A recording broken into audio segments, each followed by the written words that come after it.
dito si Moy? Hinahanap kita. Baka ba umalis ka na? Isabel, wala akong pakialam sa mga sasabihin nila. Ikaw ang mahal ko.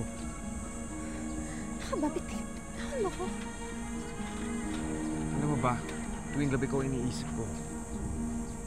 Ang mga mata mo, ang labi mo, ang katawan mo. Isabel, mahal na mahal kita. Umalis tayo rito. Handa akong iwan si Ilyang para sa'yo. Nasisiraan ka na ba? Mababaliw si Ilyang pag iniwan mo siya.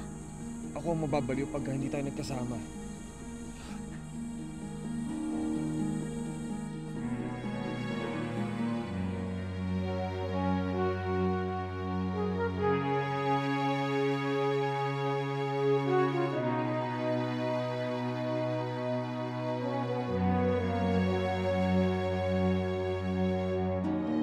Cut! Good! Okay na, Direk? Perfect! Okay, dito tayo sa taas. Yes, correct. Gloria, ang ganda nyo. Bagay na bagay ko. Dali, bilisan nyo. nyo. Marami pa ba? Kaya pa? Gloria! May gagawin ka ba mamaya? Di ba may eksena pa tayo? Pagkatapos nun, may lakad ka ba? Ay, hindi ko pa alam eh. Baka uwi na lang siguro. Gusto mong kumain? May alam mo ka na restaurant dito, masarap yung seafood sila eh. Tara, try natin. Sige na, ibablowout kita. Madaling nahulog ang loob ni Gloria sa kanyang co-star dahil sa ipinakita nitong kabutihan sa kanya. Tumabo sa takilya ang kanilang pelikula at naging box office queen pa si Gloria. At iyon na, ang naging daan upang tuluyang pasukin ni Gloria ang pagiging aktres sa telebisyon at sa pelikula.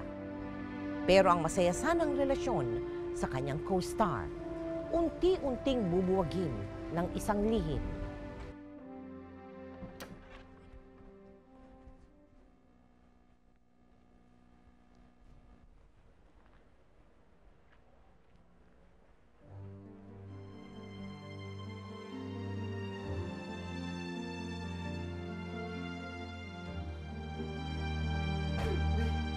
Ano ba?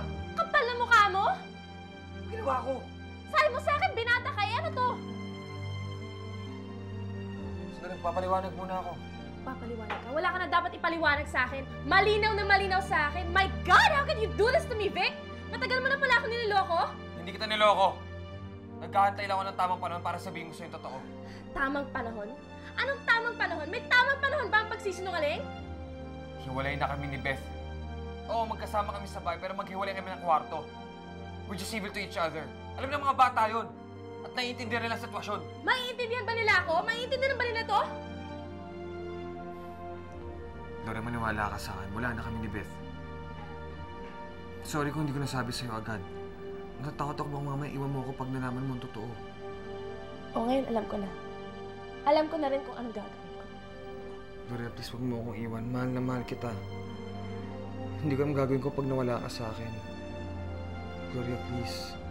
Huwag mo akong iwan.